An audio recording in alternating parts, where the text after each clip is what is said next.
ඊයේ ඉඳලා ලංකාවේ ගෑස් මිල වැඩි වෙලා. කොහොමත් තෙල් ගෑස් නිෂ්පාදනය කරන රටවල් වල යුද්ධයක් ඇතුනොත් ඒක ලංකාව විතරක් බලපාන දෙයක් නෙවෙයි ලෝකෙටම බලපාපු දෙයක්. වැඩි කියන්න ඕනේ නැහැ. යුද්ධ කරන ඇමරිකාවේ තෙල් මිල ඊයේ ඉඳලා වැඩි. පොඩි ගාණකින් නෙවෙයි. සමහර තැන් ඩොලර් එකකින් වැඩි වෙලා තියෙනවා. යුද්ධේ පටන් ගන්න කලින් ගැලොන් එකක් 2.50ට 2.60ට 62ට තිබිච්ච එක මේ වෙනකොට 3.80 දක්වා වැඩි වෙලා තියෙනවා. සමහර තැන්වල 4.50ටත් තියෙනවා. ඒක හන්ද මේක අපිට විතරක් බලපාප එකක් නෙමෙයි. ආර්ථික අතින් ස්ථාවර වෙලා ඉන්න ලෝකේ ප්‍රබල රටවල් Taman සතුව තියෙන තෙල් සංචිත ටික පරිස්සමට පරිහරණය කරන්න දැම්මිනම් මේ කට්ටිය ප්ලෑන් හදලා ඉවරයි. ඒ ප්ලෑන් වලට අනුව දැම්මිනම්ම රට ක්‍රියාත්මක කරනවා. ඒ රටවල මිනිස්සු ප්‍රශ්නේ තේරුම් අරගෙන රජයේ කියන විදියට වැඩ කරනවා මිසක් තෙල් පෝලිං හදාගෙන උද්ඝෝෂණ කරගෙන රට ගිනි තියන වැඩ කරන්නේ නැහැ. රටවල් ගැන හිතන මිනිස්සු හේෂපාලකයෝ එහෙමයි. ලෝකේ ප්‍රශ්නෙත් වවාගෙන කන්නේ ලංකාවේ වගේ. අනිත් කාරණා තමයි විපක්ෂයේ සමහර മന്ത്രിවරු සහ සමහර මාධ්‍යවේදීන් උලුප්පලා පෙන්වන්න හදනවා මේ තෙල් සංචිත තිබිච්ච වල තමයි වැඩි කරේ තියෙන්නේ. තාම තෙල් වැඩි වෙච්ච තාම ලංකාවට ආවේ නැහැ කියලා. වැඩි මිලට ගේන තෙල් ටික ගෙනාවට පස්සේ තෙල් මිල වැඩි කරන එක සහ ඒ වෙද්දී ගෑස් ස්ටේෂන් වල ඉතුරු වෙලා තියෙන තෙල් වලට අසීමිත ලාභයක් පෙට්‍රෝල් අයිතිකාරව ලබන එක නතර කරන්න පුළුවන්ද කියන එකත් පොඩ්ඩක් තාර්කානුකූලව හිතලා බලන්න.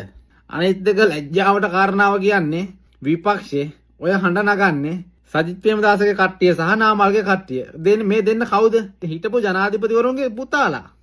දැන් උන්ගේ තාත්තලා පාලනය කරන කාලේ රට හරියට හදලා තිබුණා නම් ඕනම යුද්ධයක් ඇති වෙච්ච කාලෙක මාස 5ක් 6ක් යනකම් කිසිම කරදරයක් නැතුව රටට ජීවත් වෙන්න පුළුවන් විදිහේ වාතාවරණයක් රට ඇතුලේ හදලා නායකයන්ගේ පුත්තු නම් ඔය විදිහට කතා කරලා කමන්නේ නැහැ. හැබැයි මේ රටට කෙලවපෙවුම් ඒ කෙලවනකොට ඒ පක්ෂයට දරදිය දෙපෙවුම් මැතියම්තිකන් දරපෙවුම් උන්ගේ ළමයි මෙතන ඇවිල්ලා තප්පුලනවා.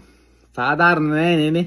බලගත්තු රටවල් සහ සල්ලි තියෙන යමක්කමත් කරන්න පුළුවන් රටවලුත් මේ වෙනකොට යුද්ධ ඉස්සරහට ඇදලා යයි කියලා හිතන මතේ මත සංචිතවල තියෙන තෙල් පරිහරණය කිරීම සීමා කරලා තියෙනවා. ඒ වෙනුවෙන් මේ වෙනකොට බංගලාදේශේ විශ්වවිද්‍යාල නවත්තලා ප්‍රයිවට් ඉස්කෝල නවත්තලා රජයේ සහ පෞද්ගලික ආයතන වල ගෙදර ඉඳන් වැඩ කරන්න පුළුවන් අයට ඒ සඳහා ගෙදර ඉඳන් වැඩ කරන්න පහසුකම් සලසලා දීලා තියෙනවා. පාකිස්තානෙත් තෙල් සංචිත ඉදු කර ගන්න ඕන හන්දා ගමන් බිමන් සීමා කරලා අනවශ්‍ය විදියට ගමන් බිමන් යන වාහන පවා නවත්තලා තියෙන්නේ.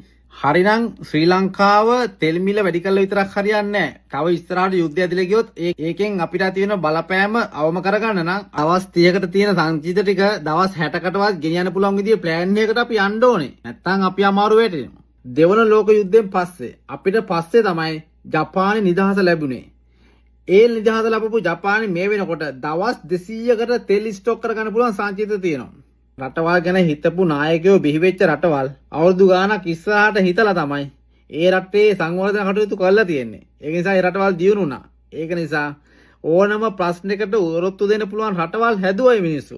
අපේ රටේ වගේ පරම්පරාවෙන් දේශපාලනය ගෙනියන්න උරුම කරන්න රට ඇතුලේ ප්‍රශ්න නිර්මාණය කළා. ඒ ප්‍රශ්න මතින් පරම්පරාවට රජ වෙන නායක තමයි අපිට බිහි වුණේ. ඉතින් ඒ නායකයන්ට රටක් හදන රටක් දිනු කරන්න උවමනාවක් තිබුණේ නැහැ. උන්ට තිබුණ එකම අරමුණ උන්ගේ දරුවා ඊළඟ පරම්පරාවේ දේශපාලන නායකය කරන්න කොහොමද කියන අරමුණ විතරයි. ඒකන්ද උන් රට දිනු කරේ නැහැ. යහපත් පුරවැසියෝ හැදුවේ නැහැ. දියුණු සමාජයක් හැදුවේ නැහැ. උන්ට බලය පවත්වාගෙන යන්න රට ඇතුලේ ප්‍රශ්න නිර්මාණය කරන සමාජයක් බිහි කරා රටේ. ඉතින් ලෝකේ කොහේ හරි යුද්ධයක් පටන් ගත්තොත් ඒ යුද්ධේ අපි බැට කන මිනිස්සු. එහෙම රටට කෙලවපු නායකයෝ ටික එකතු කරගෙන ලෝකේ මේ වෙනකොට ඇතිලා තියෙන මේ ප්‍රශ්නෙට ලංකාවට අවශ්‍ය විසඳුම ගන්න කියලා තිස්ස කුට්ටිආරච්චි කියනවා. අම්මගේ රෙද්ද